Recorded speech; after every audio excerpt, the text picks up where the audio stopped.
Oh, Pearson gets into the 95 of Folks. Here comes the caution. Flag is dropped here at Daytona, and away we go for the first time. Nicholas Borcel, Sean. Looks like most get through unscathed. Look at that, there's Reed Gibson. A big move at the inside line of Dom's, possibly a little bit of contact. Now, as we've got three wide action going through turns 1 and 2. And they're underway. Eric Hahn takes a nice jump. Wilson hasn't let it go very far.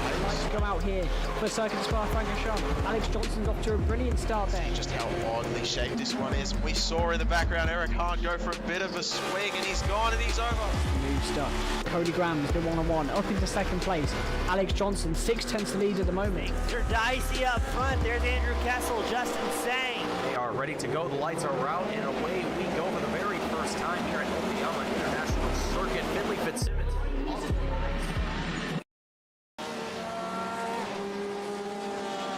Good evening, race fans, and welcome back to the J2Y Endurance Series. My name is Mason Heimball with Team Goon Squad, bringing you the action here tonight as we are here at Silverstone Circuit for round number 2 of the Endurance Series for the Tire Barbecue GP, brought to you by Notivin, today's event sponsor. Drivers currently getting qualifying underway and wrapped up here. Only a few minutes left before qualifying is officially said and done. Squilliam setting the best time at the current moment. Dickinson following behind in that second place position, followed by Joshua Spears in third place. Notivin in the fourth place position, followed by Prince Adam just to round out the top 5. And looking at also practice results from earlier this week, or I should say last week, last weekend, Friday, Sunday, as well as Tuesday. This past Tuesday, we had 3 different separate sessions. Quite a few drivers attending these practice sessions as well, showing that they are also looking to improve themselves throughout these races here, which is a very, very good thing to see. A lot of drivers looking to improve their skills here throughout these events.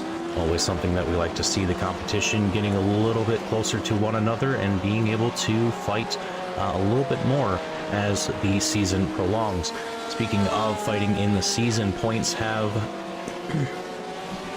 started to come a little bit closer between teammates Joshua Spears and Sean Dickinson.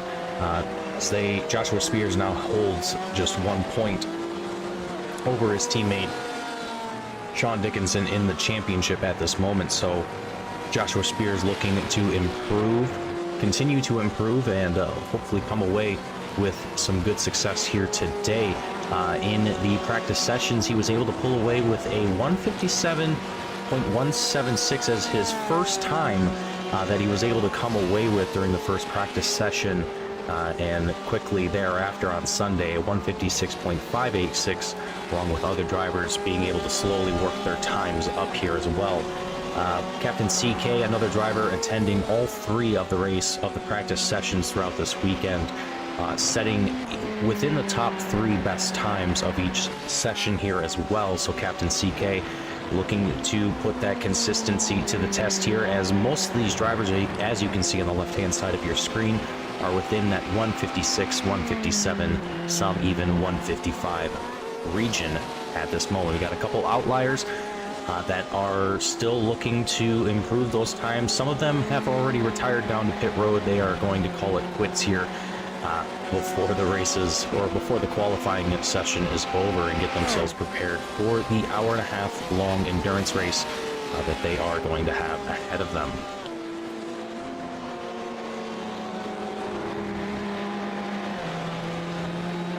And among them, Squilliam coming away with the win from the Sprint Series last week, looking to come away with some decent results here in the Endurance Series at Silverstone, and hopefully be able to maybe come away with a win here tonight. We'll have to wait and see. But having had good success last week, if I can find the proper race here.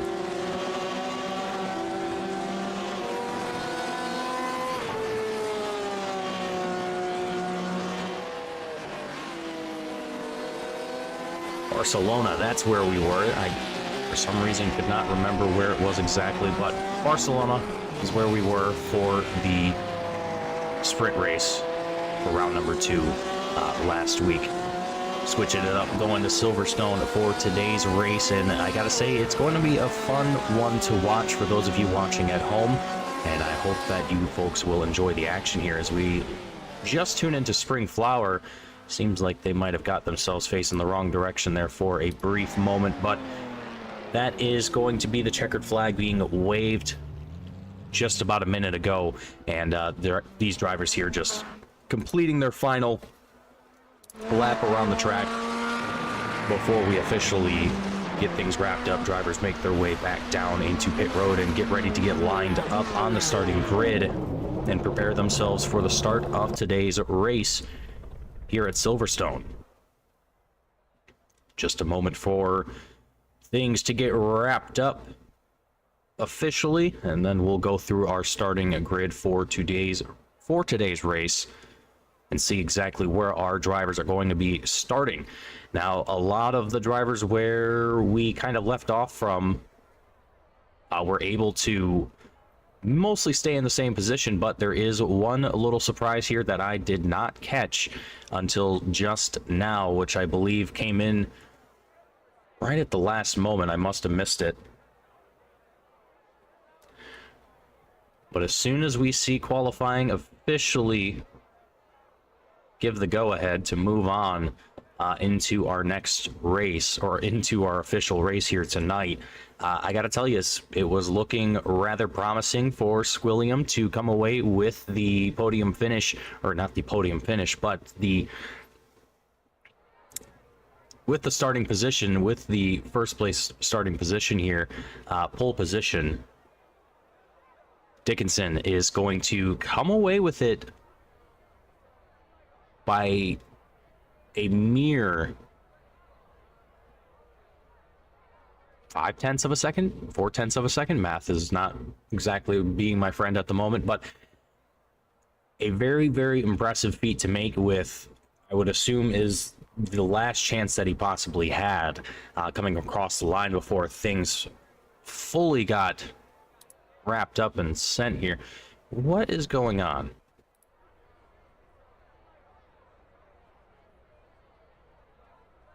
What is taking so long?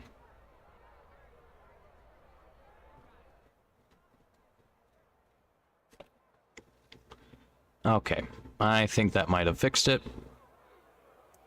Hopefully. There we go. Okay, let's go through our starting lineup here, folks. Dickinson and Squilliam going to be up in the front row here today. Joshua Spears, Nodovan taking up your second row, followed by Prince Adam and Captain CK in your third row. Urko and Bozak going to be in your fourth row. Gavin Ammerman, DC in the fifth row. Springflower and Jason Miller taking up your sixth row. Moving on down the grid, Nick Beaver and Joe Albanese in the seventh row. Ryan Schwab and Biker Pilot in the eighth row. Cat Daddy and Broccoli Motorsports in the ninth row. Logan McKenzie and AJ taking up the 10th row here today. That is going to wrap up our field. 20 drivers on the grid here today as they gear up, get themselves ready to follow along with the safety car. Get a little bit of a parade lap in before we get things officially started here today, and get these guys ready to go for round number 2 of the J2I Endurance Series, brought to you by Designers Home Gallery, as well as the event sponsor, Mr. Nodovan, in the 128 Corvette, the little blue Corvette there you can see on the right hand side of your screens. Give them a nice, well, try to give them a nice close-up there, but we'll try and get that there as best we can at some point. But for the time being, drivers just patiently waiting. About 30 seconds left to go before the safety car driver is told to go, and we get things going for the first time here at Silverstone. They just have a couple turns to make before they come across that checkered line, and they get prepared for what is to come. An hour and a half here at Silverstone. It is going to be a challenging race at that, folks. Silverstone definitely not one for the weary. It may look easy, but it is definitely very challenging in its own right. So here we go. Safety car is off. Drivers now just patiently getting the nerves out, getting themselves mentally, physically, as well as their tires as much as they can, try and get them warmed up. As tires and brakes, realistically, I would say more so the brakes more than anything at this point.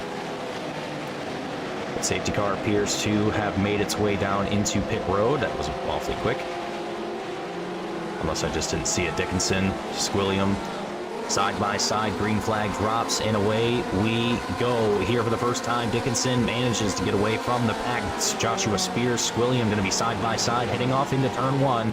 Donovan looking to try and get 3 wide as we see drivers just behind them, all duking it out side by side. A couple of drivers trying to go 3 wide in some spots, but it is definitely cautious, a very cautious maneuver to do so, given the chicanes ahead of them at the moment. Squilliam managing to work his way back into the 2nd place position. Joshua Spears and Nodovan still fighting for the 4th place position. Nodovan going to, I'm not sure exactly if he got a little bit of a tap there to the rear end or if that was just getting into the grass. I didn't quite catch it. We'll take a quick look at the replay here, and it looks like it did. The car just got a little bit unsettled, and that's going to cost him a massive position loss, down to 18th, down 14 positions from where he currently stands at the moment. So Donovan is going to have quite a bit ahead of him to try and chip away at if he wants to get back into the swing of things. Still a long race left to go. It's just going to be a bit more challenging this time.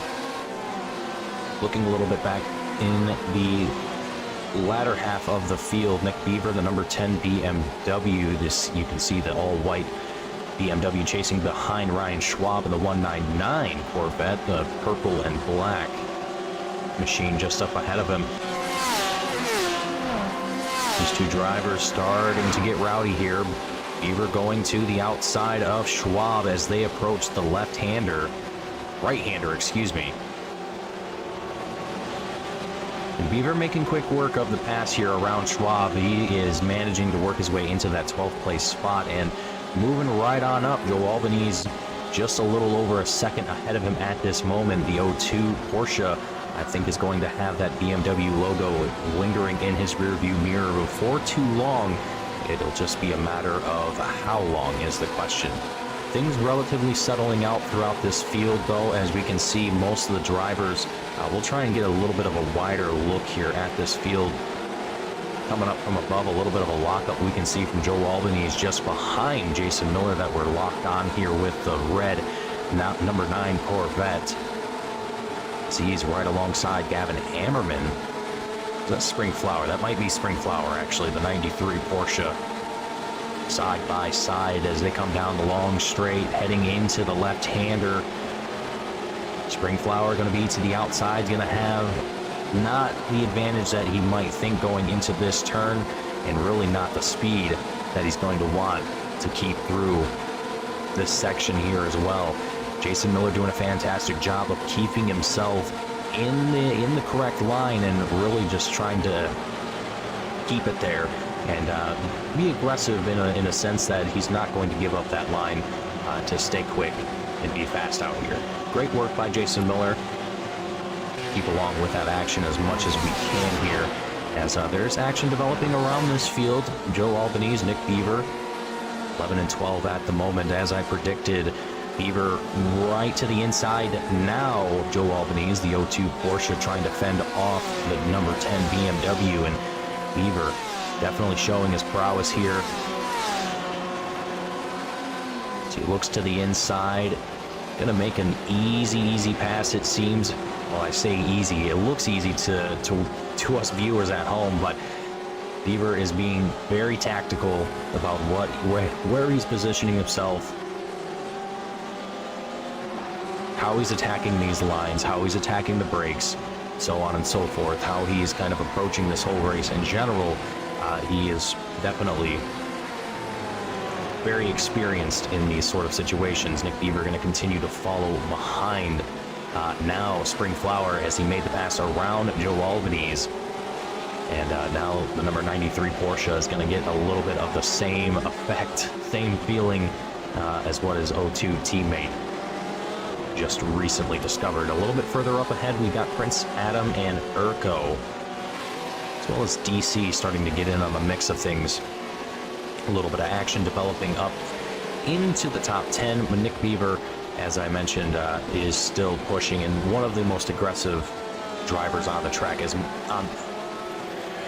one of the most aggressive drivers on the track at the moment as far as pushing for position is concerned. As far as time to the person ahead of them is concerned, Nick Beaver is definitely the guy to look out for, as the pace out of that number 10 is very, very solid at the moment. Urko continuing the charge, though, as he's going to have DC, his teammate, right behind him.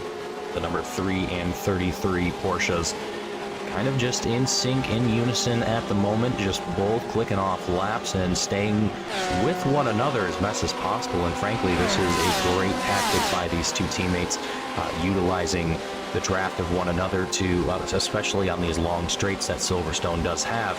DC making a great example of what we're talking about here, utilizing that draft, kind of doing a little bit of swap-a-rooski here and then, helps things keep moving and keeps the race moving for both yourself and your teammates. Looks like we've had a couple other drivers that have had issues here in the past couple laps. Looks like Bozak and Broccoli Motorsports had a little bit of an incident a couple laps ago. Let's take a quick look at what incident Bozak happened, or what happened to Bozak here on lap 1, as it seems like I had missed this one, unless we did catch it.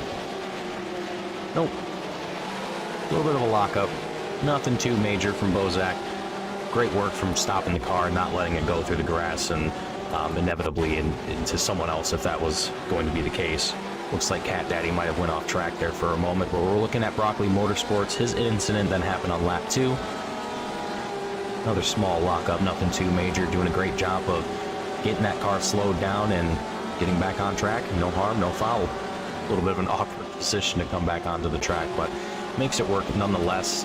Jason Miller, as we tune back into the live action, right on the tail of Gavin Ammerman, the number 58 Porsche, the number 9 Corvette, is definitely trying to move his way up the field, currently up 3 positions from where he started here today in that 12th place spot. So sitting in 9th place currently, he is definitely eager to work his way through this field as much as he possibly can, along as he's able to keep himself in the race. And so far, pace is looking great. Consistency is looking good. And speaking of consistency, we can even go a little bit further and talk about what these drivers are doing time-wise, lap time-wise, and you can see that on the bottom of your screens. So Jason Miller and Nick Beaver, Nick Beaver, as we've seen, he has been slowly chipping away at the field. He's very, very quick out there at the moment, and he has, as you can see on the bottom of your screen, his laps are continuing to improve. And from lap 1 to lap 3, obviously, tires are still being warmed up until about that 2nd or 3rd lap. That's where a lot of that time difference is coming from. And as we come across the line for lap 4, this is where you can kind of see that difference start to level out a little bit. So Miller coming across the line with a 1:58.140 has his best time on lap 3, and then just recently a 1:58.769. So as I was mentioning, that time is starting to level out a little bit. Drivers may be starting to deal more with just hitting their marks consistently, more so than dealing with cold tires. Broccoli Motorsports having another bit of a issue here. Let's take a quick gander and see just exactly how this one unfolded here for the 66 Porsche. Trying to take it Tokyo Drift into turn 1. I think that was turn 1. I'm not exactly certain. Didn't end well for him though. Car trying to lock up the car, and it just glided right into the wall, and it looks like, yep, that was just, let's see here. 7 or 8, something in that neighborhood. It's been a while since I've remembered the turn numbers for this track, so you'll have to forgive me. But the top 5 of the field, now that we haven't really mentioned them in some time, these guys have all put themselves very, very far from the rest of the pack, and we'll get to them in a moment as we've got action developing between Urko and DC, as well as just behind them, Jason Miller, Nick Beaver, and as well as Gavin Ammerman. All 3 of these drivers duking it out, nose to tail. Jason Miller right in the middle of this action at the moment. And while we have a second here, I want to take a moment to ride on board with Nick Beaver and just give you folks at home an idea of what Nick Beaver is currently looking at the moment, and just how he's trying to tackle this. This is a great view. Jason Miller not in a great spot here as they work their way through the first couple turns. Beaver going to capitalize it, works his way ahead of Miller into the 9th place position. Ammerman now going to be in the sights of Nick Beaver here as they come down the short straight into this left-hander.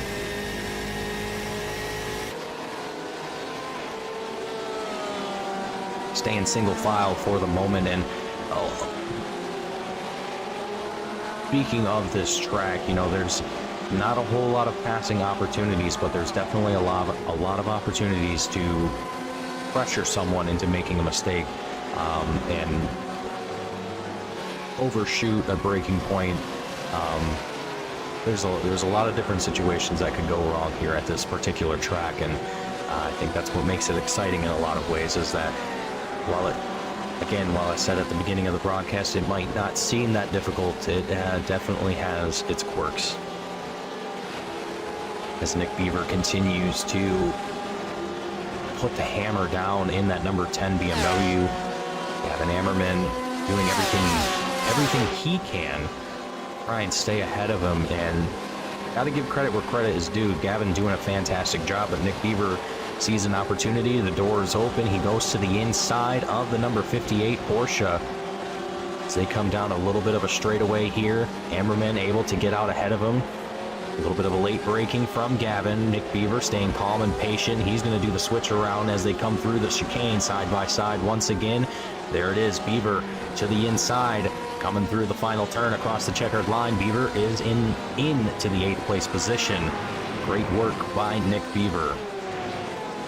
Doing a fantastic job of really just kind of knowing the track, knowing where to be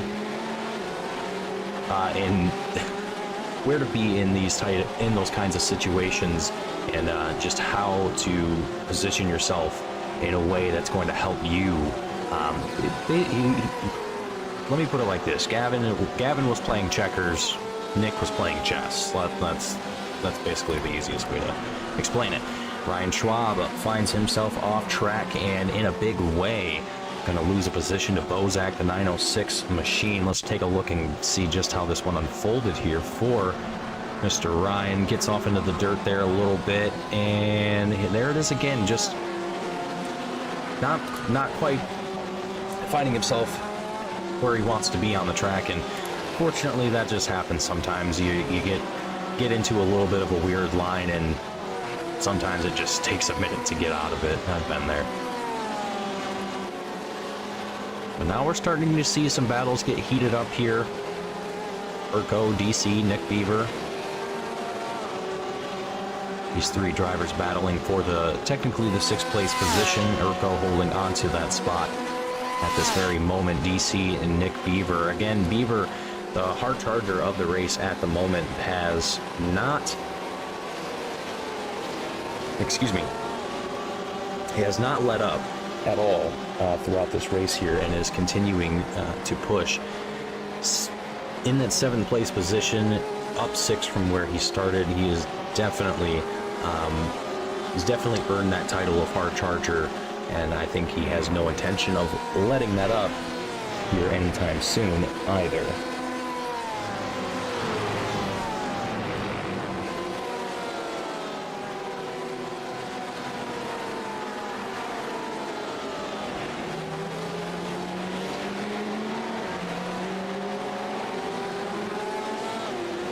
Jason Miller staying on the tail of Gavin Ammerman. Oh, Brockley Motorsports. Number 66 machine not having the best race here today. He's definitely trying to do his best here, but finding himself in a pickle here and there. And overall, Silverstone is definitely proving to be a little bit more of a monster today than it might have been in the past. And sometimes that just can be the case. Some tracks just you can practice them for a week straight, and the day of the race, it just something is not clicking right with you. And that happens, I feel, with any sport that you participate in, whether it's sim racing or football or basketball, anything like that. You can practice as much as you want, but sometimes it just doesn't click right. And I've been there, and I know a lot of other drivers and other people have been there as well. So I think just staying in the race, doing the best you can, and trying to mitigate whatever is keeping you from succeeding the best you can. I think that's really all that you can do in some situations. And Brockley is definitely doing exactly that. He's not giving up, and I admire that. And hopefully he'll continue to try and work out whatever he's got going on there, and keep the race going for himself, even if it does mean having not quite the best position to finish in. He at least saw it through and didn't throw in the towel quite yet. Jason Miller, a guy that we have been talking about quite a bit here throughout this race, currently still sitting in that 10th place position, was in 9th for a brief period, and still fighting to stay within the top 10 here at the moment, but now has a little bit of breathing room between himself and Joe Albanese, the number 02 Porsche, just behind him at the moment, about 3.5 seconds separating those two drivers. However, Miller going to have Gavin Ammerman just up ahead of him, and Gavin has definitely put up some very, very good fights here today. He's put up fights with Nick Beaver, he's put up fights with DC, and there's just been a lot of great action between these drivers.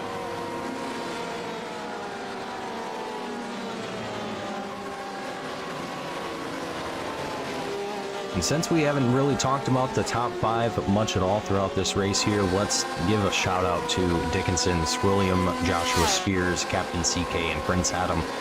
All 5 of these guys they've kept their heads down. They've kept things going here through the first 17 minutes of the race so far. Still a long race left to go, but they have done a phenomenal job thus far of keeping things going and keeping things steady. And hopefully, all things considered, once they do inevitably come down for fuel stops, I anticipate that will be, well, more or less the same as what we saw from the first endurance race. It could be anywhere between a half hour to an hour into the race, if not longer. We did see that happen during the first endurance race, where a driver decided to stick it all the way out to the very, very end and managed to make it work. So, well, not to the very, very end, but pretty darn close.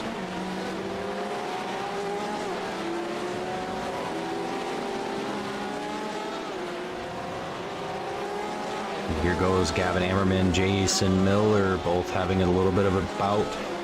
Miller to the outside of Gavin Ammerman, the C8 Corvette, or C7, I can't remember what those are. The Corvette not quite having the best of times at the moment. Looks like it was getting a little unstable there for a second, but DC taking advantage of the action between these guys and trying to get away from them as much as he possibly can. Gavin Ammerman doing a fantastic job of holding the line, though, and staying right on that racing line.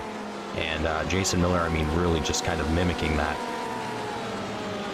Doing all that he can to stay within the less than half a second that he has currently between himself and that 58 Porsche. But behind him, Donovan and Joe Albanese having a little bit of their own battle. The 02 Porsche just under 0.2 of a second behind the 128 blue Corvette. And Joe is pushing as much as he possibly can. He's up 2 positions from where he started in 14th. So Joe is definitely looking to gain another position if he possibly can, especially having someone in front of him to battle with. That is definitely going to be motivation enough, I think, especially knowing that there is still well over an hour in this race here before things are all said and done. So a lot of time left for things to happen, and Joe will definitely see it through if he can possibly do so.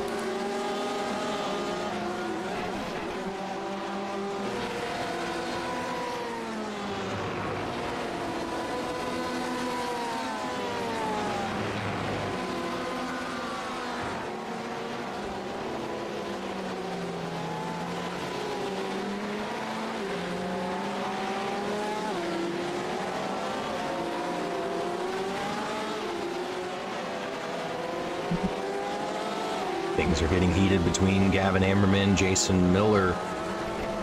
As these guys continue to fight for a position, it looks like we had someone went off track there for a second. I didn't quite catch who it was, but Nick Beaver, Urko side by side. Beaver gonna take the outside line around Urko. They're still wheel to wheel practically as these guys continue to fight for that 6th place position.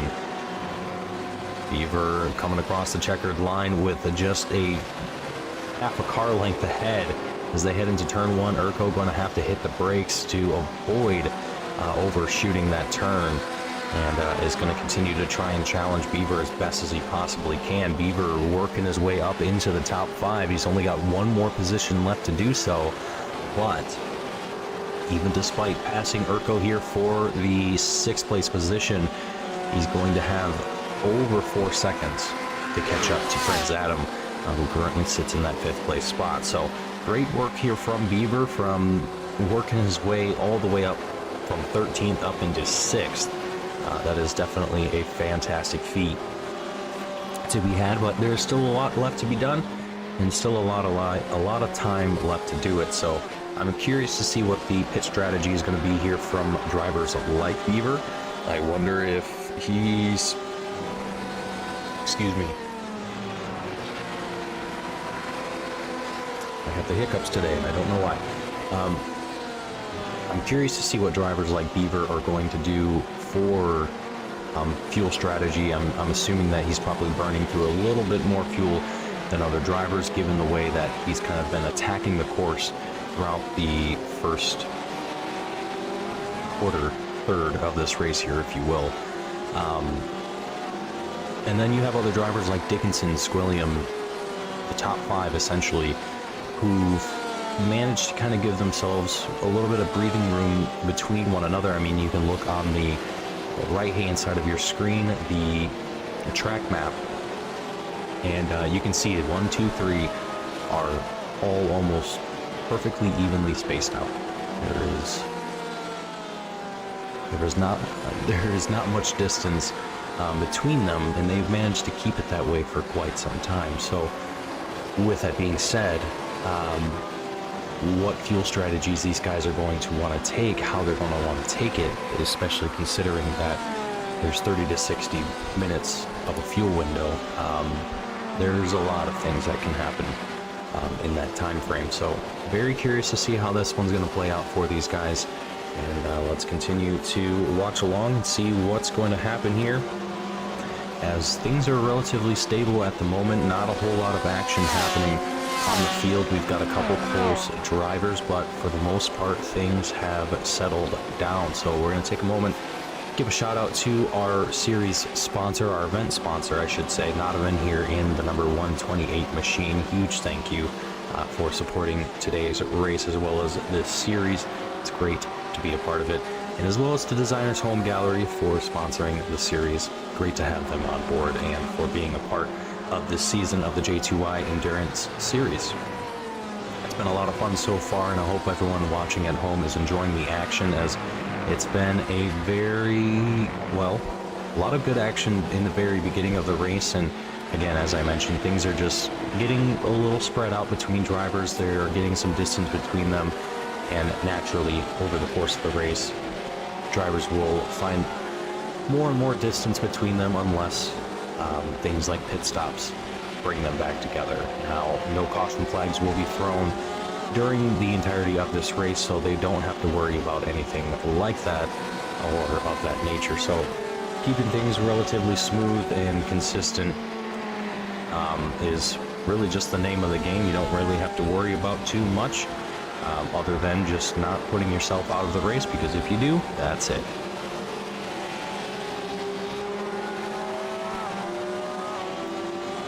As we're watching along with Springflower and Joe Albany is at the moment just a team duo turning laps around the track and realistically trying to track down the 12th place driver, Nodovan,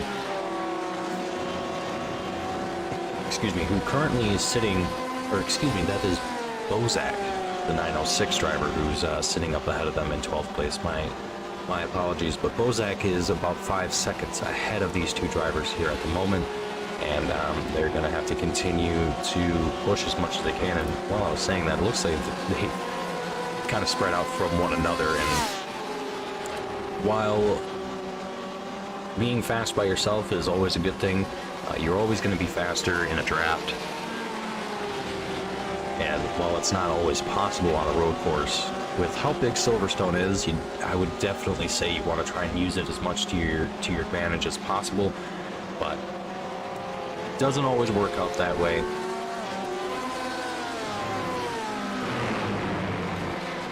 Nodovan, Jason Miller gonna have a slight battle here for the 10th place position. Nodovan trying to put himself in a good spot for an overtake if he can possibly do so. But Miller is not going to make this an easy one for him at all. Miller has done a fantastic job throughout this race, defending position, and not only defending, but also attacking for position as well. So Miller doing a phenomenal job, really just being consistent here and just hitting his marks. Might have been a little wide there for a second. No, that actually worked out just fine.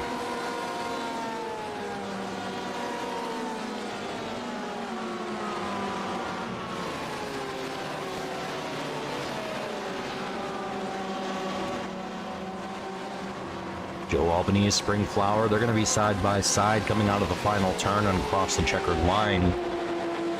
Flower to the inside. Joe Albany is going to go back around as these two teammates just again kind of swapping positions, trying to stay fast out here on the course. And as we are approaching the beginning of the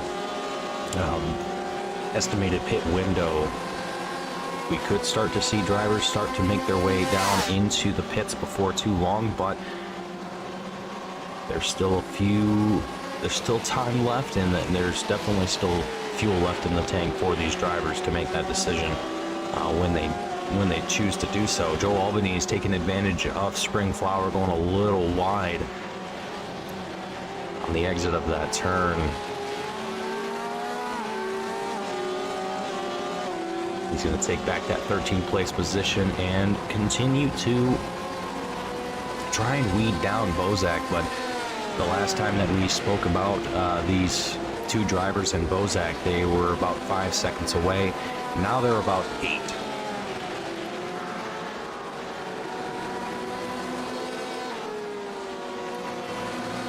As DC, Gavin Amberman, Jason Miller, and Nodovan, all of these drivers keeping within this bunch that they've created here.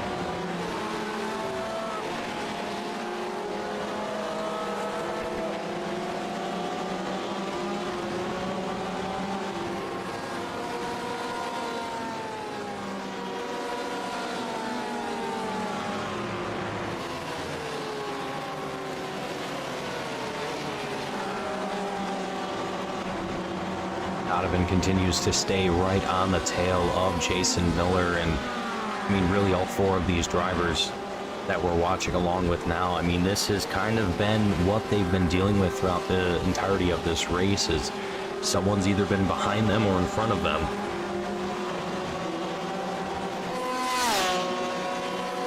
And ever since then, they've just been in pure attack mode.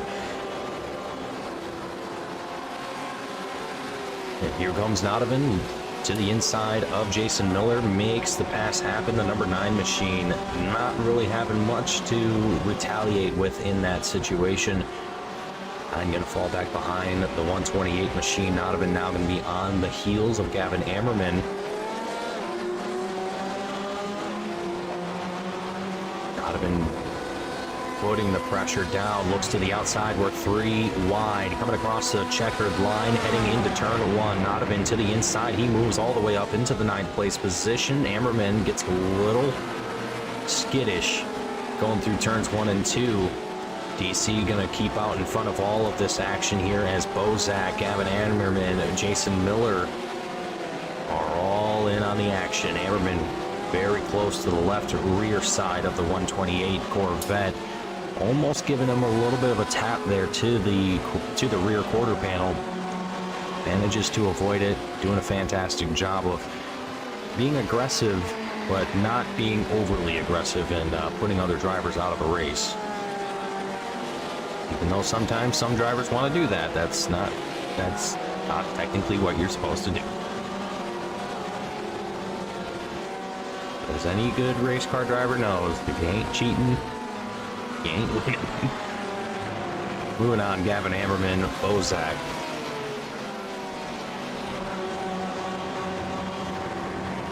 Both going to keep the action intense here between one another, as we surpassed the 30-minute mark a little bit over a minute ago. And as of right now, no one has taken the opportunity to come down into pit road other than Rockley Motorsports, who came in on lap 4 for one reason or another, but I could not tell you what that reason was.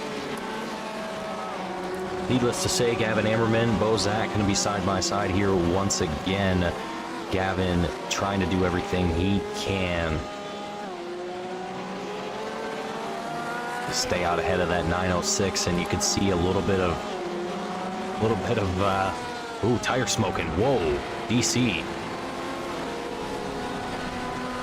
Big oopsie daisies from the number 3 DC, coming out of the third to last turn. Going to cost him a few positions and a little bit of time between himself and the pack that he was just leading just a moment ago. Now it's going to be up to Nodovan to keep this position and hold on to that 8th place spot, as right now he started in 4th, and he's trying to work his way back up the field, and with a little under an hour left to go, he definitely can make it happen, but consistency is going to be his friend.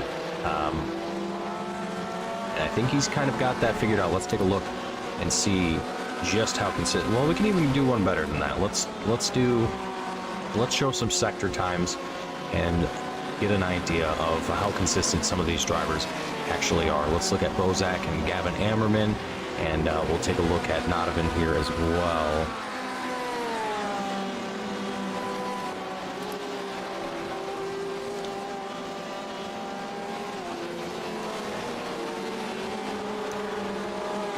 So here we can see the difference between Bozak and Nodovan, as Bozak is going to be chasing behind Gavin Ammerman at the moment, but just get a different perspective of being behind another driver as well as having clean air ahead of you. And so Sector 3, really kind of the big one that is standing out at the moment. Bozak having nearly 0.2 of a second difference over Nodovan in that sector. So Bozak definitely has some places where he can improve on, Sector 1 being one of them, as well as here Sector 5. Nodovan definitely having the faster pace here in that sector, in that last sector, doing a fantastic job. So Bozak, again, he has some room for improvement, but it's going to be a matter of trying to find that pace in the middle of a race. That's not always the easiest thing to do. You can try and mimic the person's line, but that's not always possible.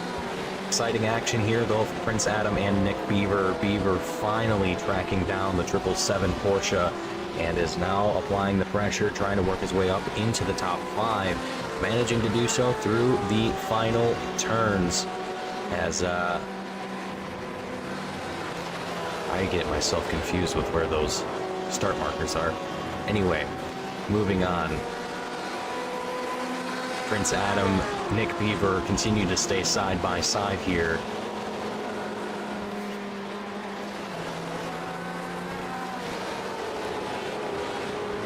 And Beaver doing a phenomenal job of working his way through this field and having the opportunity to now work his way into the top 5 after last time I checked, I believe it was somewhere around 4 to 5 seconds that was separating Prince Adam from Beaver at the time. So to work his way up into the top 5 is definitely not an easy feat to accomplish here. So great work by Nick Beaver. Prince Adam, I think at this moment it's probably, while these drivers are going to be able to stay out on the same set of tires for the entirety of the race, they don't need to change tires at all. They'll just need to come in for fuel.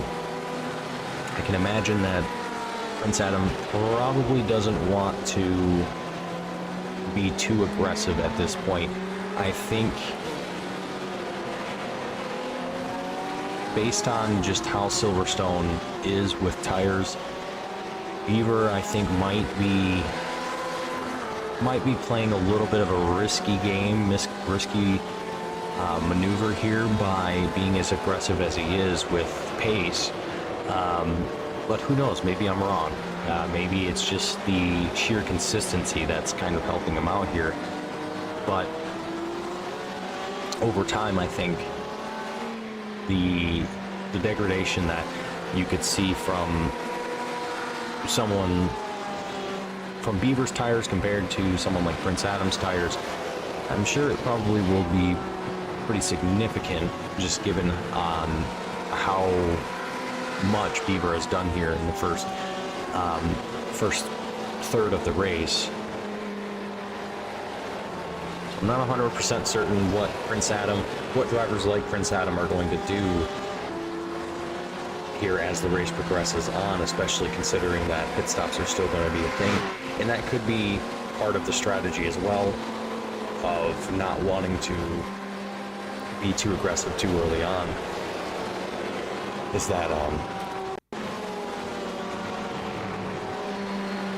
you still have those pit stops to kind of focus on. So here we have an incident between Jason Miller and DC.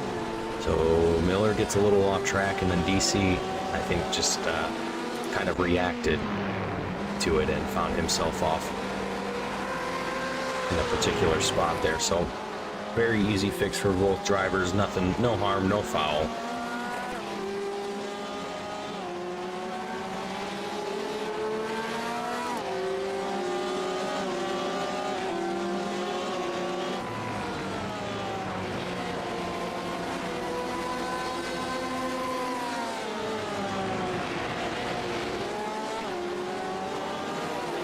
So while we have a little bit of a moment here, folks, I'm going to take a short break up here in the booth for just a short minute, get myself a little bit of something to drink, and while we do that, we're going to ride on board here with Eeny, Meeny, Miny, Mo. I pick a Notabin by his toe. We're just going to enjoy a couple laps on board here, just 1 or 2 laps on board here with Notabin around Silverstone. Enjoy the sights and sounds, and enjoy the loud roars of the Corvette C8 as Notabin takes it around the track here, and we just enjoy some action here at Silverstone.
So while we were riding on board there with Nodovan, we had a couple drivers make their way down into pit road. DC and Urko, excuse me, both of these drivers in and out of pit road here on lap 20. Oh, Urko here fighting some cold tires. Quick recovery, no harm, no foul, and luckily no other drivers around him, so able to recover that one very quickly. Nick Beaver, the driver that I was very, very curious about as far as what time he was going to make his planned pit stop here. So the number 10 BMW coming in, I wouldn't say early, but definitely I was expecting him to come in among some of the drivers in the first, I guess you could say, 10 to 15 minutes of the window being open for pit stop. So definitely not surprising to see Nick Beaver down in pit road at the moment, given how aggressive he's been throughout this race here today.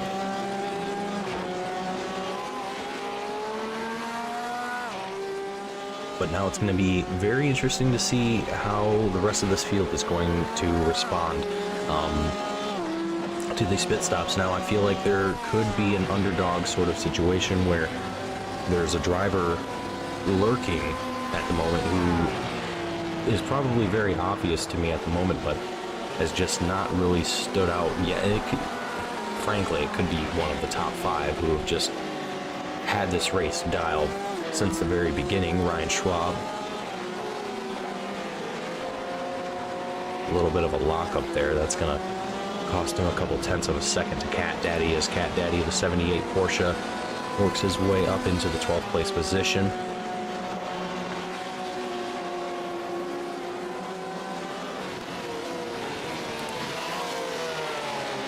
So Springflower and Joe Albanese, both of these teammates here, look to be,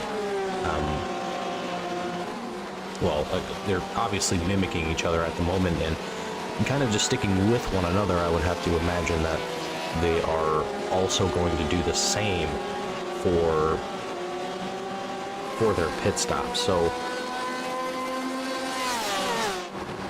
when that will be, I'm not entirely certain. I wish, I'm trying to debate if there's a way for us to do that, but I don't think there is. I really wish there was, though. That would be, I want to say there used to be. Oh, there is. Aha. Well, that's not really what I want, though. Okay, never mind.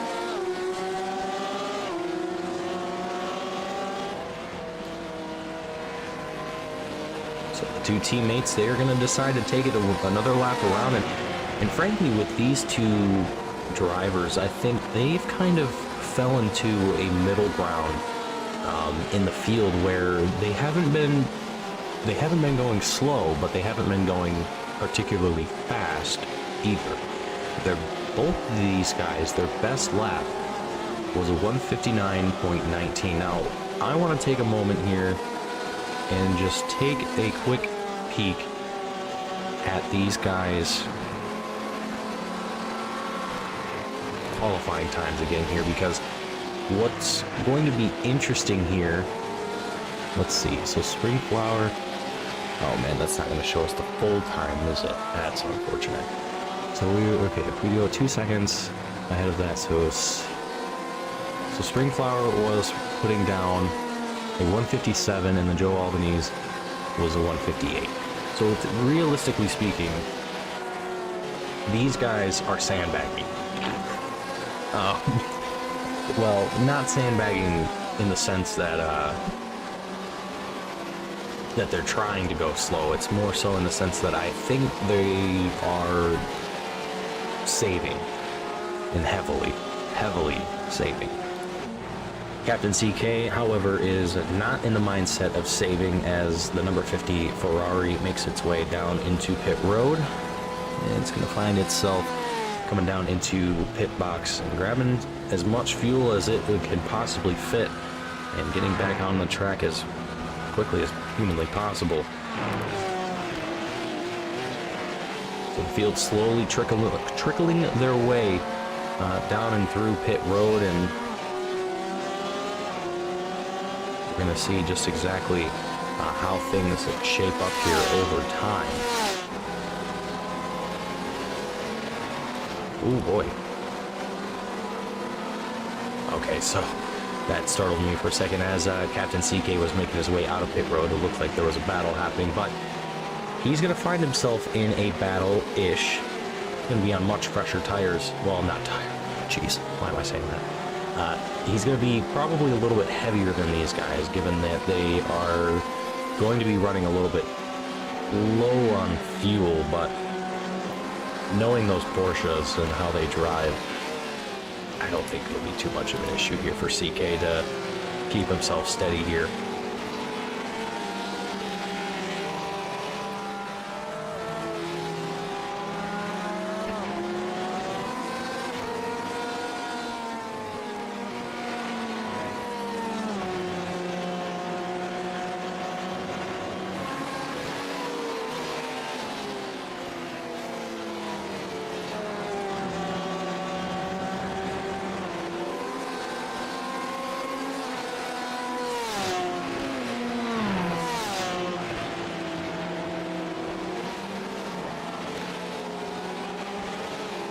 So it's funny, you folks can't see it at home. Well, actually, no, you can.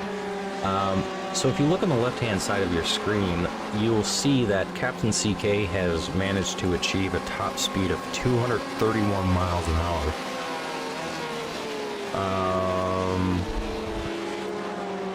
Yeah, I don't know about that one. So that, I just thought that was kind of funny. I wanted to show you guys that, but anyway, Joe Albanese makes his way down into pit road here, as it has been quite some time, and he gets a little bit of a lock up there with the front tires as he does make his way on past the commitment line into pit road.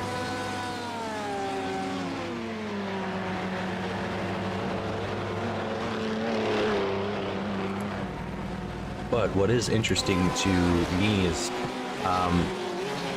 Springflower not going in with his teammate Joe Albanese, which is not an uncommon thing to see happen, but it is interesting to see the differences between the teams that we have here in the Endurance Series. We have teammates like Urko and DC who did come in at the same exact time, and then you have other teams such as Joe Albanese and Springflower who may have a different idea of what they want to do, and that's perfectly fine. It's great to see those different strategies being executed and seeing how they play out. Nick Beaver coming in on lap 21, tracking behind Cat Daddy at the moment, looking to see what he can accomplish here yet again, as I mean, there's still quite a few drivers that have to make their way down into pit road, so I think Beaver is kind of hoping and counting almost on a lot of the drivers ahead of him. Once they make their pit stops, it's going to be go time. From there, he should have more than enough fuel to make it to the end of the race, and he can just go, not have to worry about much of anything from here until checkered flag. So, excuse me. Beaver definitely going to be in a great position. Really just fight for whatever position he can right now, which is going to be 11th. Right now, the only thing between him and 11th place is Cat Daddy in the 78 Porsche, and gotta give credit here to Cat Daddy, doing a great job putting up some defense. Let's take a look out the, well, I was gonna say take a look out the rear view, but Cat Daddy not even gonna have a chance for us to do that, as Beaver taking advantage of that straight, getting up alongside the number 78 and makes the pass happen and makes it look effortless as well, I have to say.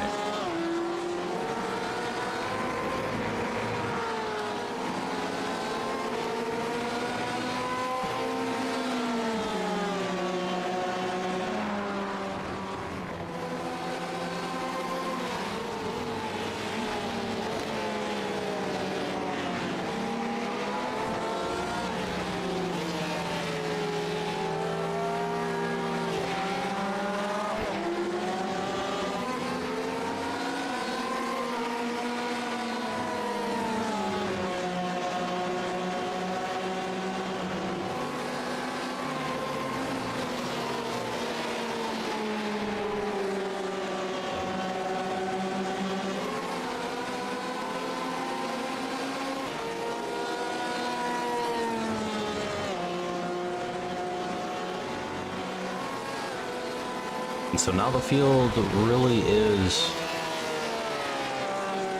spread out quite a bit here as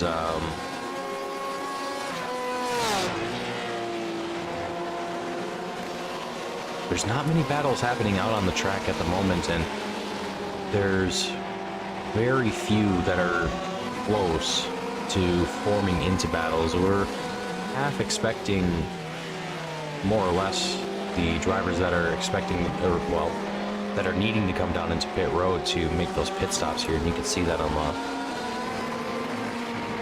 excuse me, on the left-hand side of your screens, how many stops drivers have made, and we can do maybe one better.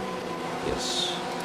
You can also see what lap that the driver made that stop on, so you can see the different strategies being played out, and we are definitely going to see some of the later strategies start to come into play here as Biker Pilot and Cat Daddy both make their stops official here. Number 78 Machine and the 42 Porsche both down here in pit road grabbing their final bits of fuel before they get things kicked off for their final stint. And with that being said, I've got to give credit to our top 5 drivers here, and particularly, I mean, all 5 of these guys, Dickinson, Schoolium, Joshua Spears, Prince Adam, Donovan, and also as well to Nick Beaver. While he's not currently in the top 5, I have a feeling he'll be back there in a very short period of time. But for the 5 drivers that are currently there, they have done a fantastic job throughout this race, demonstrating what consistency really can look like. And while we haven't really covered too much of the action up there at the front of the field, there really hasn't been much, if at all, because they got spread out pretty quickly towards the beginning of the race, and ever since then, that's kind of where they've remained. So if we didn't cover too much of the top 5 drivers and you were hoping to see more of them, we apologize, but it's just kind of how it worked out today. So we'll try and go through and showcase some of these drivers here as we're kind of just being patient and waiting for more things to happen, and just kind of talking about the drivers, talking about the race itself, and really just kind of looking at how this one might shape out given the current circumstances as far as where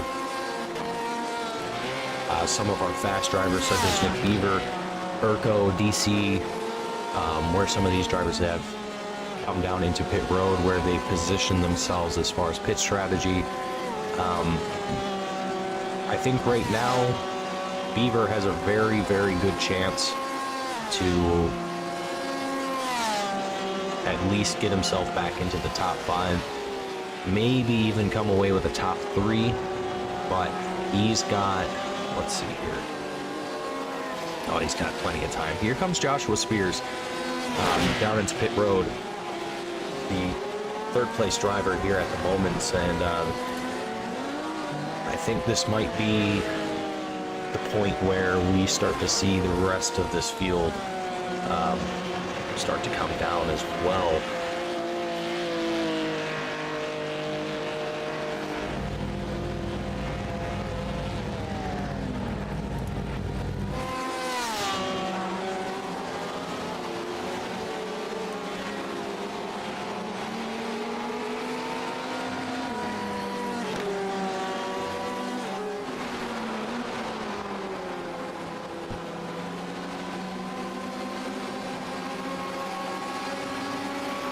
So Captain CK and Spring Flower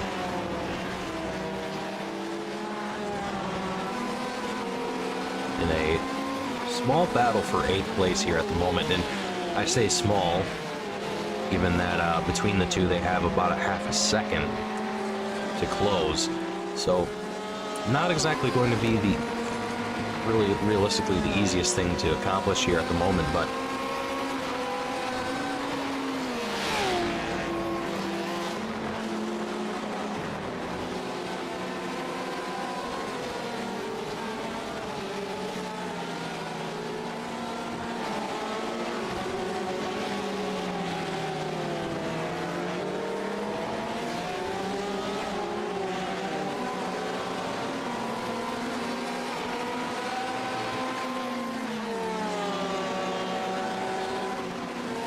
And with that, Dickinson, coming down into pit road along with Squilliam. Rockley Motorsports also making their way into the pit box as well. But Squilliam and Dickinson, these two drivers are really the ones that we got to look out for as far as coming away with a potential win, as well as Prince Adam. But these two in particular, having both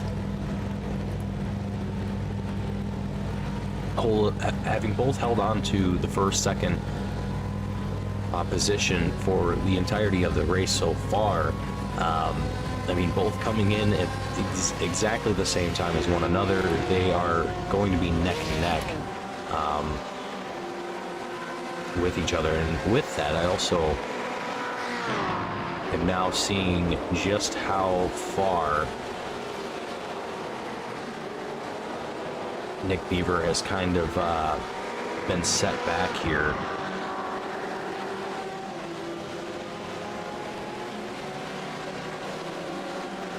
So initially wow, okay, so that's why.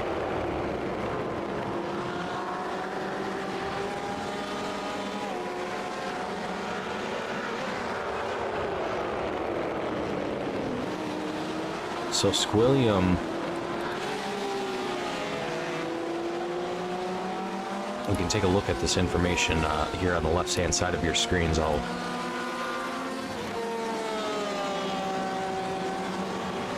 It's not showing up. Yeah, that's what I want. Okay, so the total time that Squilliam was in pit lane was 54.2 seconds. Dickinson only a minute 8 seconds. And you can see the rest of the field staying in there for well over a minute,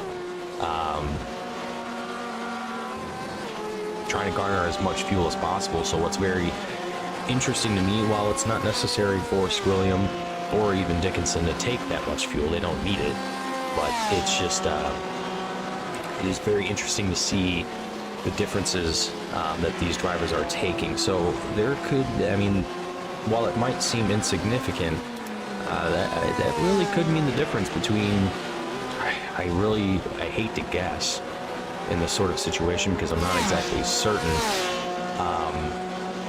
what the actual difference would be weight-wise as far as fuel, how much fuel is being put into the cars in that amount of time, but I can imagine it's probably a few gallons at the most. And those few gallons add up in weight. You would be very surprised how much difference a couple gallons can make if you take it out of the tank and you're able to save just that much, just even a few pounds off of your total gross weight in the car.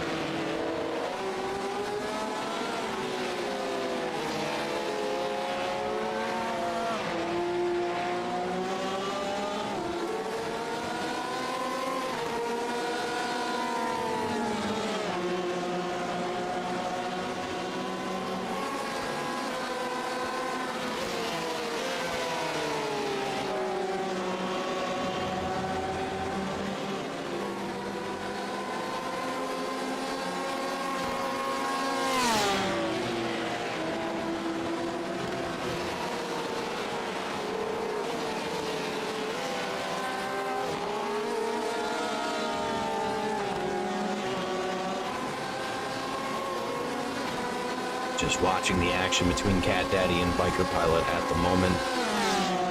Biker looks to the outside here, trying to make a move happen and looking good at the moment. Oh boy, as they touch wheels for just a moment. Biker gonna try and stay to the inside through the chicane. And it's going to be all Biker Pilot here, the number 42, making his way into the 14th place position. Doing a fantastic job of it as well. Cat Daddy doing a great job of putting up some defense there and trying to stay in that position. But Biker Pilot just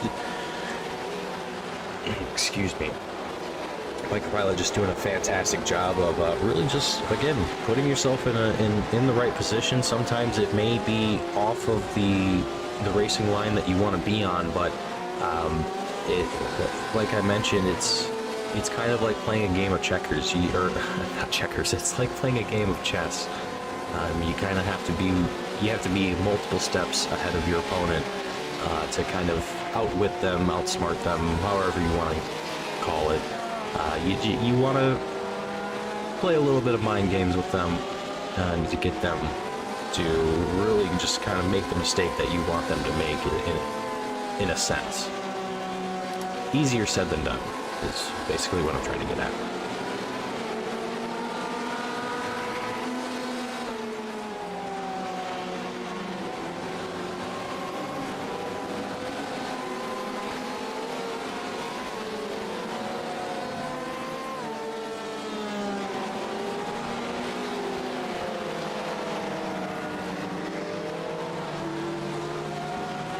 But as not been taking one of the later pit stops here, along with Jason Miller, not been finding himself just ahead of Prince Adam at the moment, and frankly, Donovan's got to be feeling pretty good about himself, having a very, very tough start at the beginning of the race, falling all the way down to what I believe was 16th, 18th, it might have been the very bottom of the field, but managing to recover from it and work his way all the way back up to 4th place where he started this race. Not probably how he wanted things to go, but definitely made it work and made a name for himself here, I would have to say. Biker Pilot reporting from race control that he was involved in a little bit of an incident here. We're going to take a quick gander. Looks like a lock up there for a second.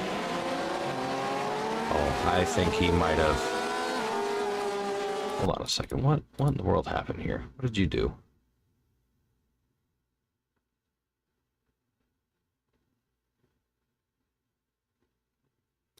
I see. He locked up, realized that he was going to mess up his line there, and in turn he was probably going to have issues with Cat Daddy if he didn't just give him the position in that situation. Great job from Biker Pilot. Not a lot of people have that sort of awareness to just say, hey, you know what, this is going to end horribly if I keep going, and to say, I'm just going to take the L, I'm going to slow down and keep going from there. It's better to keep yourself in the race than to put yourself out and then also take someone else out with you, in my personal opinion.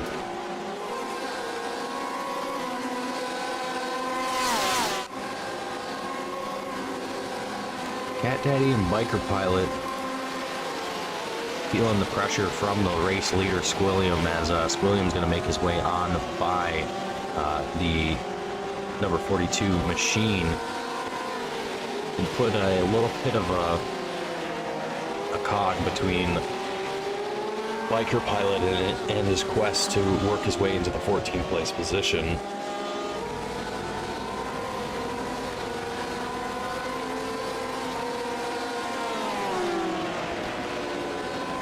Oh, the Biker Pilot finding the opportunity once again.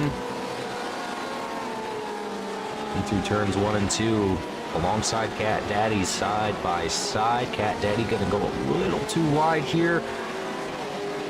Almost looked like he was losing it there for a second, but trying to set himself up as best as he can, and Biker Pilot just driving it away. So number 78 machine is definitely gonna have to push as best as he can, as he's going to let Dickinson on by the 2nd place driver.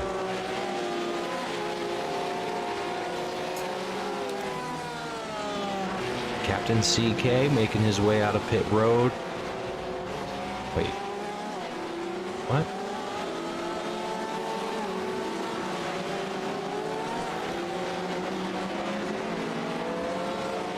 He's in there for 29 seconds. On lap 23. But he just can't. I'm so confused. Okay, I don't think that's correct, but we're just going to roll with it. Captain CK came in on lap 33, and he just left on lap 34, so I'm not sure where my timing and scoring is getting lap 23 from, but we'll move on from that. So with Captain CK being the last and final driver to have to make their way through pit road, just a little over 20 minutes before we see the end of today's race come to a conclusion. And Squilliam, Dickinson, Joshua Spears, Nodovan, Prince Adam, all your top 5 here at the moment. And today's race being brought to you by Nodovan, the number 128 driver currently holding on to the 4th place position, but also by Designers Home Gallery. Big shout out to both of them for being a part of this series and for showing their support and allowing Team Goon Squad to be here to broadcast the action and to keep bringing you folks the action at home, so you folks at home get to also witness what these drivers are doing on a weekly basis here on Wednesday nights. And I gotta tell you, it's been a lot of great action here at Silverstone so far.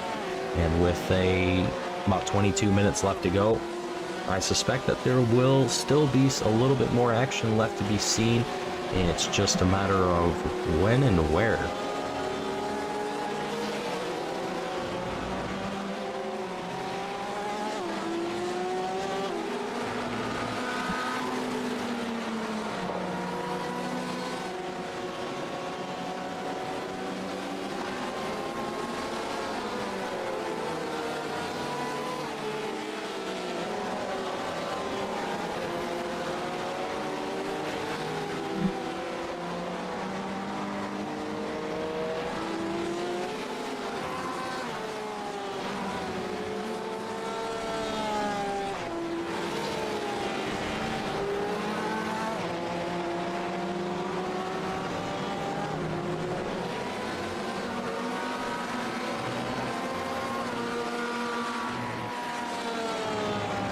So with things very quiet on the track at the moment and really not a whole lot happening, these drivers are focused on clicking off laps at the moment, and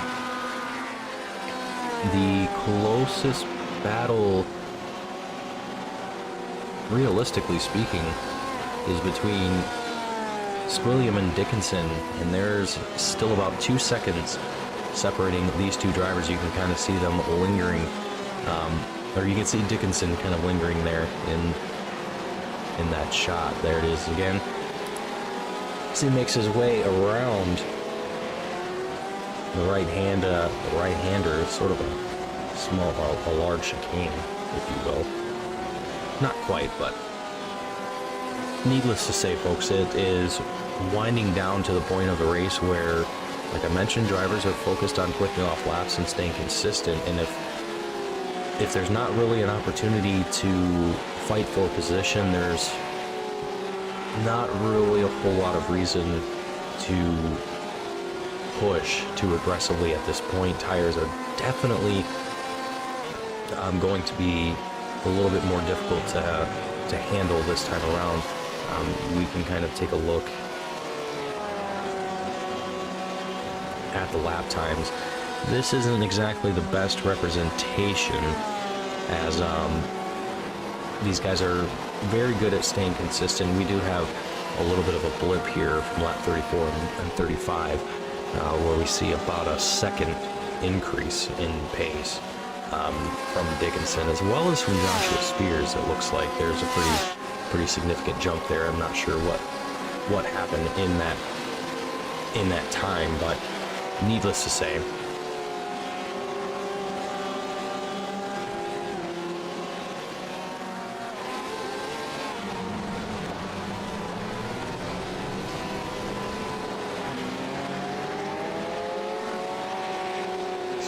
as Broccoli Motorsports finds himself in the grass there for just a moment. Looks like no damage to the vehicle, just finding himself offering his lawn mowing services to the Silverstone maintenance team.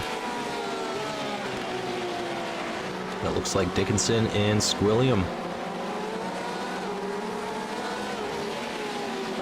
fighting it out for that first place position, but it looks to be that Dickinson's going to move up into that first place position. And it seemed like it was a pretty straightforward pass here.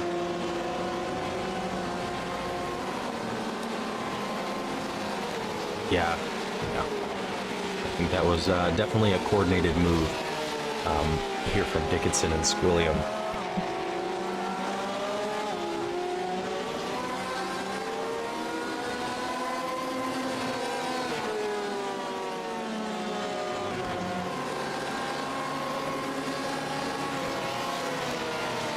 Which is interesting because I don't think Squilliam is teammates with Dickinson. If I'm not mistaken, it's Dickinson and Joshua Spears that are teammates.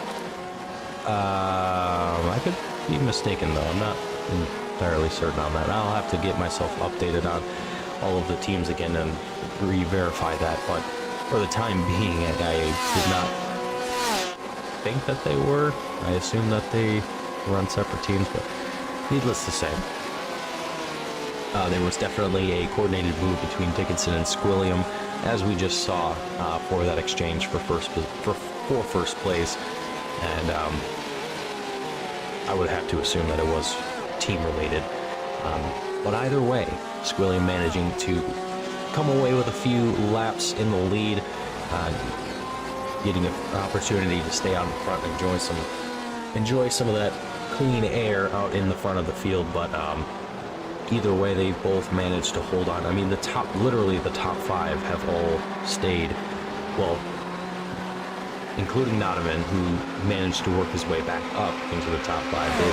They've all, right now, they're all looking like they're going to finish where they started, unless Nick Beaver plans to disrupt that as he gets alongside Captain CK and makes the pass around the number 50 Ferrari. CK trying to find some momentum here. And I gotta say, against Beaver, Beaver has just been absolutely on fire here today. I want to take a moment to just ride on board here for just a moment with Beaver. And I just want to have you folks pay attention to the lines that he's taking and try and listen to where he's braking. You can see the gear indicator there on the left-hand side of the screen. I can also put it on the right-hand side of the screen as well if you would like. So there's multiple ways to kind of look at it, but you can see just how precise that Beaver is being here throughout this race. And check out coming in here into the left-hander, trying to stay as close to that line as he can.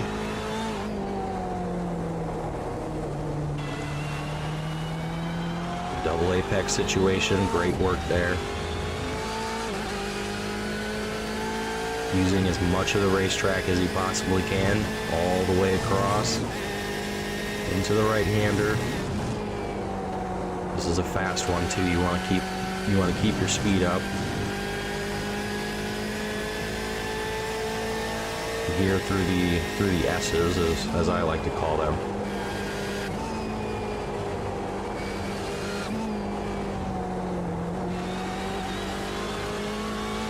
Just great work.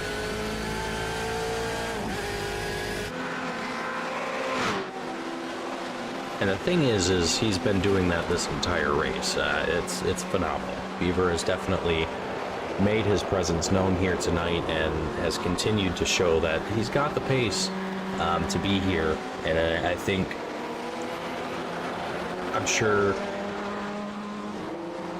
probably had something to do with qualifying for himself, but I am more than certain that if he had the chance to improve his qualifying time, that he probably would be up there competing in that top 5 spot at the moment. So, but either way, great work here from Beaver. Again, the hard charger of the race, having worked up to 7th place from 13th. Definitely nothing to shrug your shoulders at. It is a very good accomplishment here from Beaver. as he continues to charge on here, and looks like Captain CK is down in pit road. Gavin Ammerman having an incident here. The number 58 machine finds himself spun around for just a moment, able to get that one corrected, but Captain CK,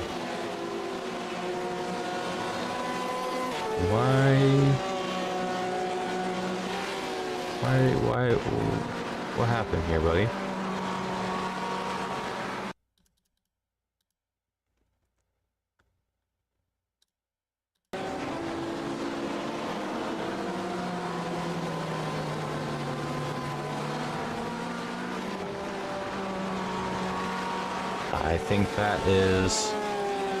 I think that was just Captain kind of throwing in the towel there.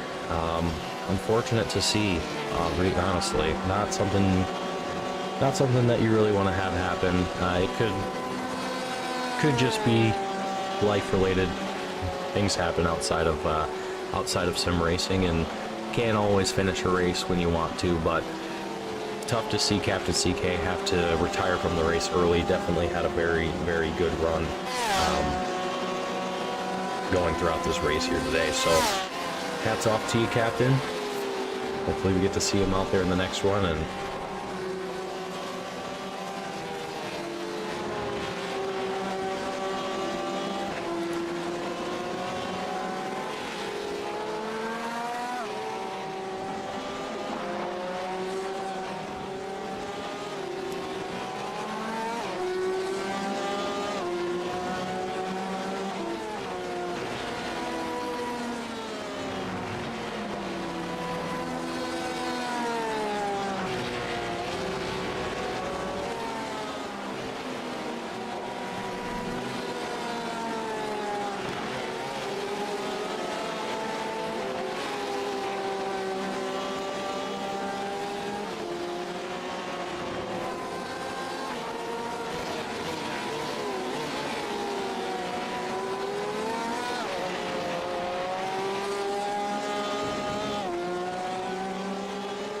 And just under a minute left before we hit the 10 minutes left to go.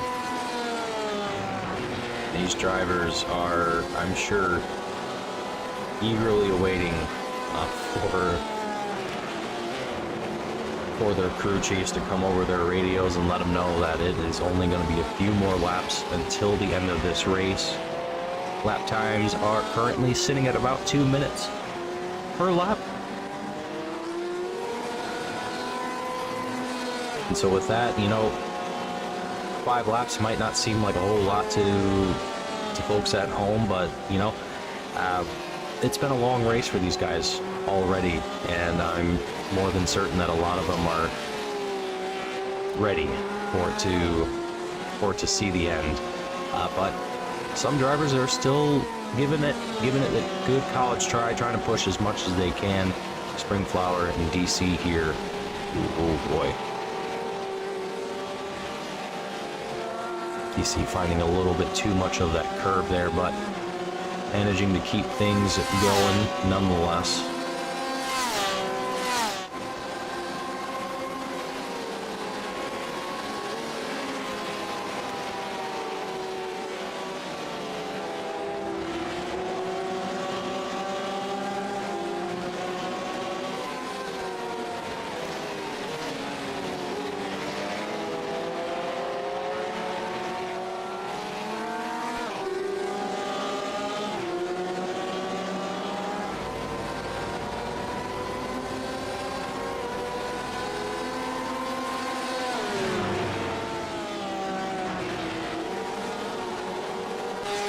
Looking out the rear, out of the gearbox of Springflower there for just a moment, just to get a good picture here of DC, the number 3 Porsche, just right on the tail there.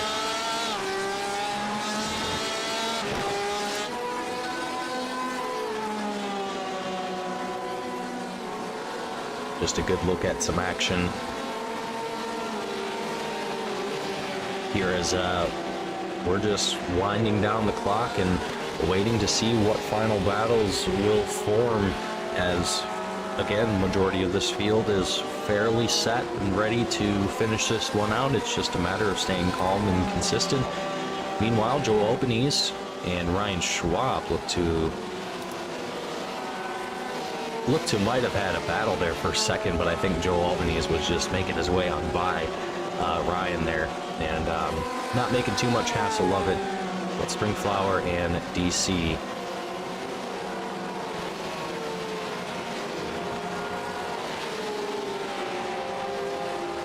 both still fighting for that 11th place position, and DC really trying to put the hammer down here. Gonna take advantage of this straightaway that he's got. We'll go look to the outside as they come into this right-hander. It's a little bit loose there from the rear end, managing to keep it together here. Going to be wheel to wheel once again. And there it is. Springflower going to get a little bit of a late lockup there going into the chicane, and DC taking that 11th place position. Great battle here between these two drivers with just under 10 minutes left to go.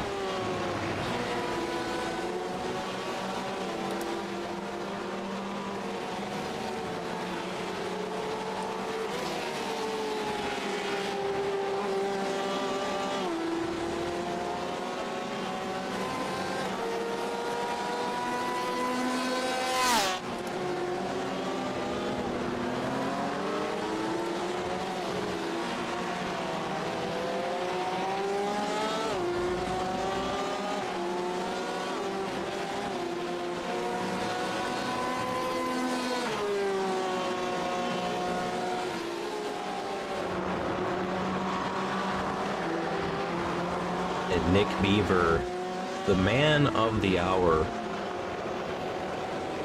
has really been pushing this entire race, and frankly, I had a feeling that he was going to track down Bozak at some point, but it's very impressive to me how well he has done throughout the entirety of this race. And looking at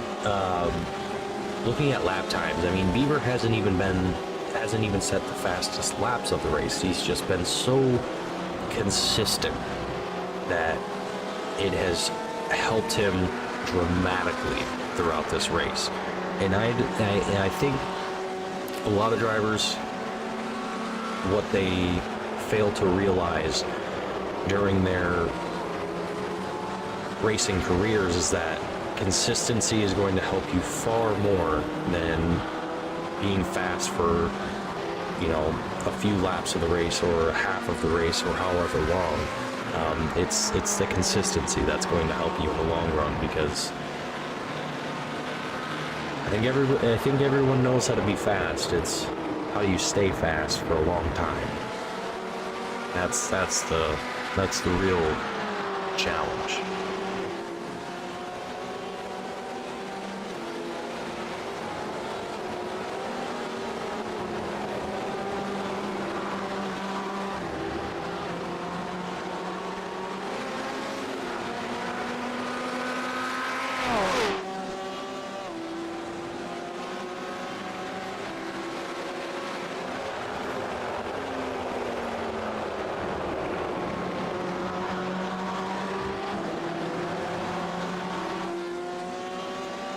And Nick Beaver looking for the challenge as they head into the chicane, goes to the outside of Bozak and makes it happen, and sticking true to the same line that he's been committed to throughout this race. Nick Beaver up into the 6th place position.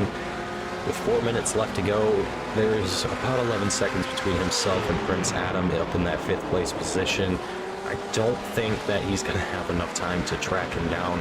However, Nick Beaver has done a phenomenal job throughout this race of staying consistent and just really putting on a great performance for himself and hopefully for you viewers at home. Fantastic job here from Beaver throughout the entirety of this race. Great job from Nodovan the event sponsor for today's race. Thank you for being the sponsor for today's race of the Barbecue GP, but also for doing a fantastic job of finding himself in a little bit of a rough spot at the very beginning of the race and making it work and getting himself back up here into the top 5, into 4th place where he initially started the race here today. There definitely are a few other drivers here. Well, really the entire field has done a fantastic job in today's race, but just to name a couple that have really kind of stood out here and really kind of made a name for themselves here today. Just want to give them a little bit of a extra thumbs up, I suppose.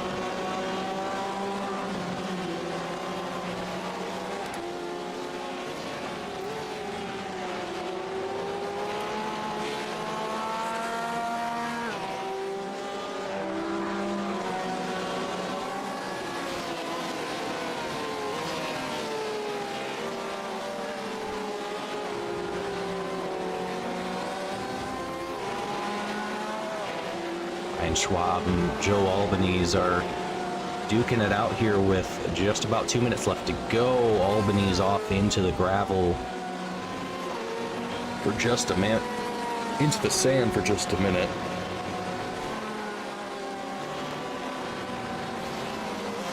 Because he was doing everything he could to put the pressure on Ryan.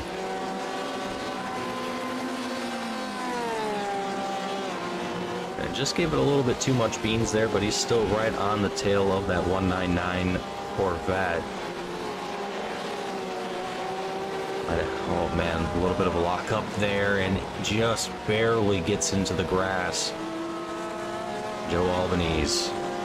Oh man. Tough break here for the O2 machine, and really Joe has done a good job today of really trying to stick with the race, and even despite the challenges, he's had good moments. He's had a couple rough moments, but overall, I think he should be pretty happy with his performance today, given the challenges that he's had to face. Coming down into pit road, though, definitely an interesting decision here. I'm not sure what the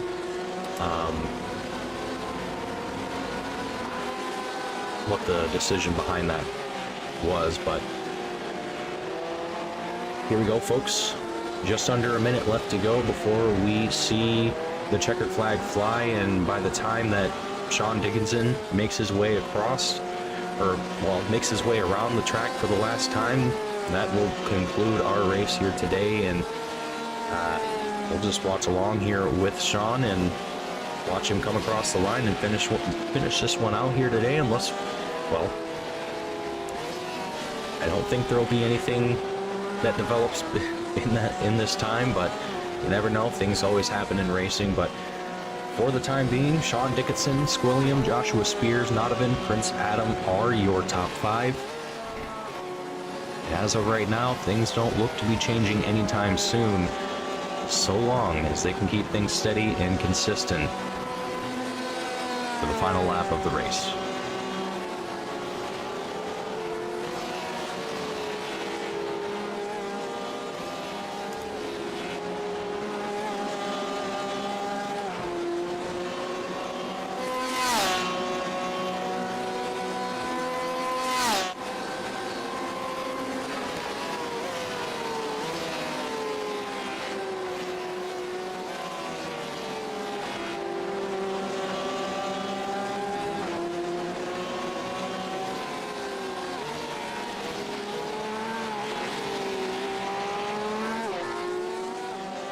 Here he goes through the final 2 turns onto the front straightaway. Sean Dickinson coming away with the win here today. And up next, Squilliam in your 2nd place spot in the number 6 Porsche. Comes through the final 2 turns and across the checkered line for the 2nd place finish. Joshua Spears, the number 84 Machine. He's going to take it home for 3rd, finishing out our podium here today, as we will cover the rest of the field as they make their, well, as much of the rest of the field as we can as they make their way across the checkered line and finish their race out here today. Donovan, the number 4, or the number 128 machine, coming home with 4th place here today, followed by Prince Adam.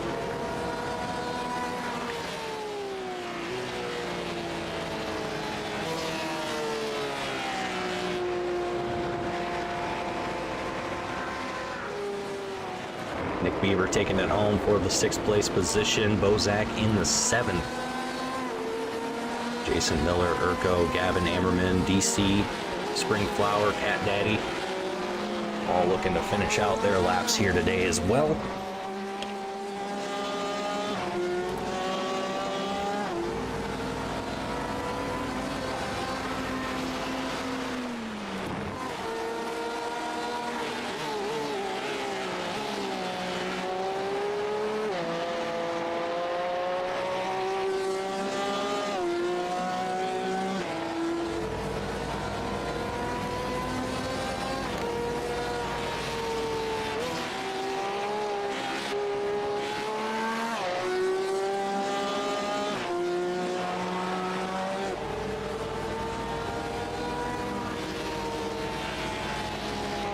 And that is our field coming away with race number 2 here at Silverstone. Let's take a look at our post-race results and get ourselves ready for some post-race interviews.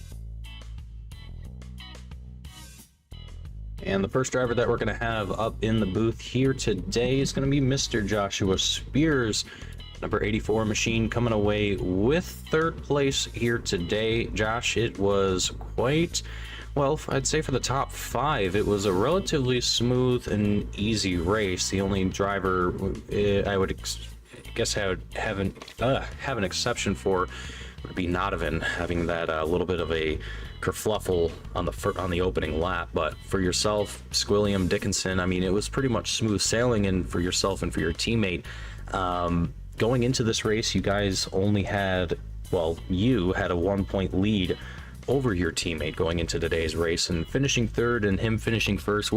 Where does that kind of put you guys, and what does that kind of do for you as far as individually? What do you kind of hope to achieve? Do you hope to kind of compete with Sean a little bit more, or was it kind of a game plan to, you know, kind of make that happen here today? No, game plan for the most part for me personally is to at least be top 5. Not personally the fastest in these cars, but I'm better in these cars than the GT3, to be honest. But it was just try to keep up with Squilliam, really. Once I realized he had a great setup, I just couldn't keep up with him, and so I was just keeping it clean. The first lap was definitely a little hairy. I had to back out a little on that. Well, I gotta say, you know, all of you guys were doing a great job staying consistent, and for a while there, you all had a pretty good amount of distance between yourselves. You were able to just focus on clicking off laps, and didn't really seem like there was any point in time that, you know, you guys had to worry about battles too much, other than really the opening lap and I think a couple spots during pit stops. But despite that, I mean, you guys all did a fantastic job. So, you know, given this performance here today, what's kind of your outlook going into round number 3? I'm not sure off the top of my head. I can find out. Le Mans, oh boy, that's going to be a fun one. So coming away with 3rd here today, what's kind of your outlook for Le Mans? I like Le Mans, so honestly, again, keeping top 3 on the next one, hopefully getting 2nd or 1st, because I know Sean's not the biggest fan of Le Mans, but I mean, I'm sure he's going to have to get used to it. My outlook, though, is to keep up the pace and keep a positive attitude. Sometimes I just don't have it, and it gets the better of me. I hear that, man. Yeah, you know, and I think I think having a positive attitude can definitely have a huge impact on your race. So great job to you here tonight, Josh. I hope to get to see you back out here not only next week but in 2 weeks time for round number 3 of the endurance series. But before I let you go, anyone you want to give a shout out to or thank before you head out? Just thank you, Sean, for helping me with the setups and keeping consistent and teaching me how to get better. Absolutely. Well, thank you for joining me up here in the booth, Josh. You have yourself a good rest of your night, and I look forward to seeing you in the next one. You know it. Later. See ya. Alrighty, folks. That was Joshua Spears coming away with 3rd place here tonight. And up next in the booth, we are going to have Mr. Squilliam joining us, coming away with 2nd place here tonight. Squilliam, welcome. Congratulations on a 2nd place finish here tonight. Now, I do have one question for you. You were in the lead, and for a moment you gave the position to Dickinson. What was the reasoning for that? Are you guys teammates? From what I remember, you're not. No, unfortunately, that was a slowdown penalty. That's basically that fast right hand, well, not really fast, but that right hand corner before the final chicane. If you go even a hair wide and pick up the incident point, you're getting a slowdown. And since the most recent iRacing update, they've made it a lot harder to get rid of slowdowns. Essentially, if you're every probably 200-300 meters, I'd say, if you still have some time on it, it's adding like half a second to your slowdown, and Wow. it just keeps building. So you really have to slow down. I tried to cheese it and stay ahead of Sean, but it just wasn't happening. Wow. Okay. Well, that makes a lot more sense. I wondered if that might have been the case, but I didn't want to assume anything. But man, that's a very tough break. But managing to still keep that 2nd place position. I mean, you started there. The top 5 all managed to finish where they started, which I think is incredible for an endurance race. So kudos to every single one of you. But 2 weeks from now, we head to Le Mans. It's going to be, I wouldn't say more or less the same kind of situation as far as track is concerned. I mean, this is definitely a tough track, but Le Mans going to be a little bit different as far as, strategy is concerned. What's going to be your game plan? I mean, obviously you had a great car for today's race in Le Mans. I think for the Porsche is probably one of the better courses, in my opinion, for that car. So, I mean, is it going to be more or less the same for you heading into round 3? Had to think about my words. I think it's going to be a very different race than what we saw tonight. Tonight was a lot about tire saving, because this track just, no matter what you're driving, is going to destroy your tires, and you almost are forced to double stint with the 90-minute format. It doesn't really make sense on the majority of tracks, even high downforce tracks, to change tires. I think Sean and Josh took left side tires, so that's why I beat him out of the pits, but they obviously had some good pace at the end thanks to it. Yeah, it's going to be a lot of drafting. I think it's going to come down to a lot of fuel saving to try to beat people in the pits. Le Mans is just such an easy track to stay with people, so it's definitely going to be a much different race, but I think it'll be just as interesting. Yeah, if not more so, honestly. I think these 2 courses are going to be very fun to watch for folks at home, and hopefully for you guys after the broadcast is said and done. But Squilliam, you had a fantastic night here. Hopefully we get to see more of it heading into next week for the sprint series. But before I let you go and get to celebrating, anyone you want to give a shout out to or thank before you head out tonight? Yeah, definitely. I got to give a shout out to my boys and girls in the Chum Bucket. They're watching again tonight for the first time this season, so they're always in there rooting for me and stuff like that. They're already DMing me asking how it went and cheering me on for 2nd place tonight. So thanks for all you guys coming and watching, and hopefully we'll see you in some more of them. Absolutely. Thank you for joining me up here in the booth. I look forward to seeing you in the next one, and have a good rest of your night. Yeah, man. You too. All right. Have a good one. That was Squilliam coming out of the booth, taking away second place here tonight. And last and not certainly least, Mr. Sean Dickinson taking home the win here tonight. Sean, congratulations first off. And I got to tell you, you had some very, very good pace out there, but I think also a little bit of luck came into your favor in the form of Squilliam being served, having to serve a speeding. I would say it's safe to say that you guys had a great race here tonight. So, I mean, going into this race, you were 1 point behind your teammate in the championship. Now, technically, you are ahead. What's kind of is it your goal to stay ahead now that you are ahead, or what's kind of your hopes going into the future of the series? Yeah, obviously the goal is to do as well as we can. I don't mind trading back and forth with Josh, but if I can win, I will win, and we'll just see how it plays out. We just want to keep both of us up there. Hopefully good setups, hope for good tire wear, all that kind of stuff that leads to both of us doing well. So it's pretty much our goal.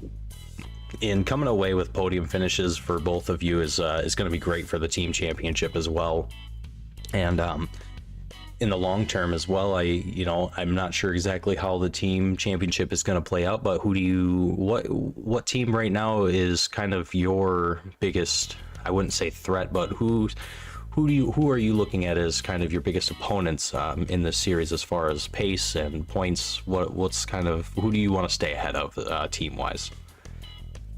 Well, Squilliam and Prince Adam definitely up the pace a lot. I think they got 2 and 4 today. That's awesome for their team championship.